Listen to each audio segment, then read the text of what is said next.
The search party had been combing the perimeter of Section 7 for 3 standard days, when Commander Thexrell finally called it off. 12 crew members lost to Kepler 442b's Nightmare Forest was a tragedy, but the Galactic Council's protocols were clear. No one ventured beyond the safe zone. The jungle had claimed them, as it had claimed so many before. What made this loss particularly painful was that 11 of the missing were experienced xenobiologists and survival specialists from across the galaxy. The Vryn, the Korthax, the Selenites, all races known for their adaptability and resilience. But the 12th, the human named Marcus Chen, was just a botanical assistant, young, inexperienced, with barely 2 cycles of fieldwork under his belt. The human probably didn't last 6 hours, Thexrell muttered to his second officer. A sentiment echoed throughout the ship. Humans were odd creatures, clever with their tools and annoyingly persistent. But they lacked the natural armor of the Korthax, the toxic resistance of the Vryn, and the thermal regulation of the Selenites. On a Class 5 Deathworld like this, soft-skinned mammals simply didn't stand a chance. The memorial service was scheduled for the following morning. But dawn brought something unexpected. The perimeter alarms shrieked to life as motion sensors detected something massive approaching from the jungle.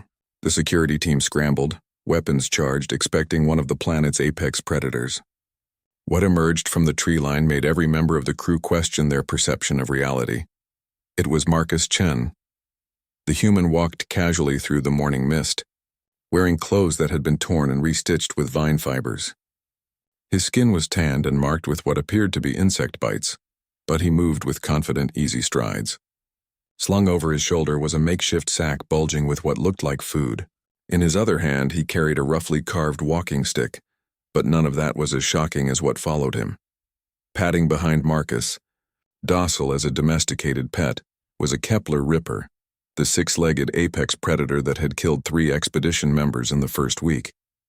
Its crystalline fangs, capable of punching through starship hull plating, were relaxed. The creature's 4 eyes tracked the human's movements with what could only be described as affection. The security team nearly fired until Marcus raised his hand. Easy, easy. She's friendly. Friendly? Thexrell's mandibles clicked in disbelief as he rushed to the scene. That creature is a Class A predator.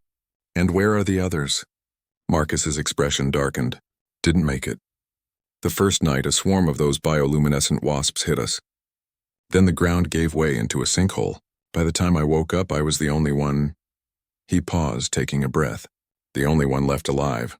The crew stood in stunned silence. The human had survived alone for 3 days in conditions that had killed 11 specialists in hours. How? Asked Dr. Ilanth, the Vryn xenobiologist, her scientist curiosity overriding her shock. Marcus shrugged and dropped his sack, which spilled open to reveal an abundance of edible fungi, tubers, and what appeared to be preserved meat. Stayed calm, found a cave, made fire. He gestured to the Ripper, which had settled onto its haunches like an oversized cat. Found her caught in some kind of root trap on the 2nd day. She was just a juvenile starving. I freed her, shared some of the food I'd foraged. Turns out Rippers imprint on whoever feeds them during their adolescent phase. You befriended it? Thexrell couldn't comprehend what he was hearing. Her name's Sapphire. Because of the fangs, you know? Marcus scratched behind one of the creature's auditory membranes, and the predator released a sound that resembled a purr. She helped me hunt. Protected me from the Night Stalkers. Honestly, I wouldn't have made it without her. Dr. Ilanth approached cautiously, scanning both the human and the creature with her data pad. Remarkable. Your cortisol levels are elevated but manageable. You show signs of dehydration and minor nutritional deficiency, but nothing critical. You adapted. Humans are pretty good at that, Marcus said matter-of-factly. It's kind of our thing. Back on Earth, our ancestors survived ice ages, deserts, mountains, forests. Pretty much every biome the planet threw at us. This jungle, it's definitely hostile, but it's not alien to the concept of survival. You just have to respect it, learn its patterns. Over the following hours, Marcus debriefed the crew on his survival strategies. He explained how he'd identified edible plants by observing which ones the local herbivores ate. How he'd created rudimentary water filters using sand, charcoal, and cloth. How he'd used smoke from specific wood types to repel the most aggressive insects. How he'd mapped safe paths by watching where the local fauna traveled. What astounded the Galactic Council observers most was his psychological approach. While the other species had panicked when separated from their technology and support systems, Marcus had simply adapted. He'd treated the jungle not as an enemy to be conquered, but as an environment to be understood and negotiated with. Your species confined itself to one planet for millennia, Thexral observed later, watching Marcus give Sapphire a large piece of synthesized meat. No faster-than-light travel, no galaxy-spanning civilization. We always wondered why you seemed so cautious, so tested by your homeworld. Marcus smiled. Earth wasn't a cradle, Commander. It was a crucible. Every predator, every disease, every climate extreme. Our ancestors survived them all without advanced technology. We learned to be adaptable, creative, and stubborn enough to never give up.